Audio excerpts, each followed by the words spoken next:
Today's featured car of the day is a 1968 Dodge Charger RT with the 440 V8 that was special ordered by an individual from Ventura, California. And I'm not exactly sure why it was a special ordered car.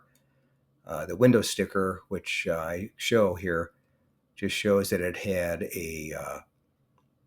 the console for $54, tinted glass for $40, air conditioning for $357, Music Master AM radio for $61, rear seat speaker for $19, a TikTok TAC for $50, the 440 Magnum engine 4-barrel $437, 727 HD 3-speed transmission for $227, a 323 rear axle ratio for $47,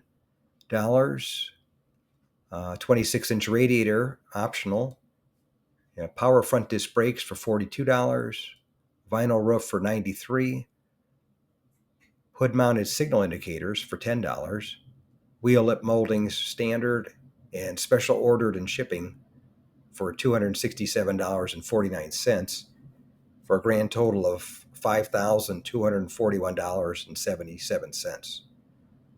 And like I said, I'm not sure why it was special ordered. I'm not sure if it was the color.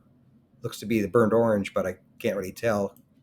Either way, it was a beautiful restoration done to the car, and looks like the shows looks to be 51,000 miles on the odometer, 51,936, I believe. But somebody did a great restoration to it, and as you can see in the video, it's getting a lot of looks. If you made it to the end of the video, thank you very much for watching. I appreciate it. If you can share this video and my channel, Motor City, with a friend, or share it on your group page if you have one, I would appreciate it. Otherwise, thanks for watching, and we'll catch you on the next one. Thanks again for watching. I appreciate it. And by the way, here's a couple of videos. This will take you over to my page, and you can take a look at any of the videos that are there that look good to you. But thanks again for watching, and we'll see you on the next one.